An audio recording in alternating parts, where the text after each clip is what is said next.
महादशमी को रावण क्यों जलाते हैं? राम ने 9 दिन तक माँ दुर्गा की उपासना की और 10वें दिन राम ने रावण पर विजय प्राप्त की। इसलिए इस त्योहार को विजयदशमी के रूप में मनाया जाता है। रावण के बुरे कर्म पर श्री राम जी की बुराई पर अच्छाई की जीत के त्योहार पर मनाते हैं। दशहरा का त्यौहार देश भर में धूमधाम के साथ मनाया जाता है। आज हम आपको बताएंगे कि दशहरा क्यों मनाते हैं और साथ ही साथ यह भी बताएंगे कि क्या दशहरे के दिन रावण मारा गया था। तो चलिए कहानी सुनते हैं। यह उस समय की बात है जब भगवान शिव से वरदान और शक्तिशाली खंडक पाने के बाद अहंकारी रावण और भी ज़्यादा अहंकार से भर गया था। वह पृथ्वी से भ्रमण करता हुआ हिमालय के घने जंगलों में जा पहुंचा। वहां उसने एक रूपवती कन्या को तपस्या में लीन देखा। कन्या के रूप रंग के आगे रावण का राक्षसी रूप जग उठा और उसने उस कन्या की तपस्या भंग करते हुए उसका परिचय जानना चाहा। काम वासना से भरे रावण के अचंभित करने वाले प्रश्नों को सुनकर उस कन्या ने अपना परिचय देते हुए रावण से कहा कि राक्षस राजा, मेरा नाम वेदवती है। मैं परम तेजस्वी महर्षि कुछ ध्वज की पुत्री हूँ।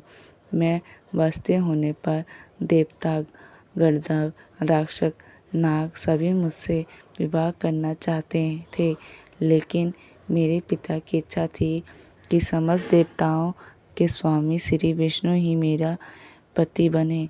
मेरे पिता की उस इच्छा से क्रोध को कर शंभु नामक सूता समय पिता की हत्या कर दी और मेरे माता ने भी पिता के वियोग में उनकी जलती चिता में कूदकर अपनी जान दे दी।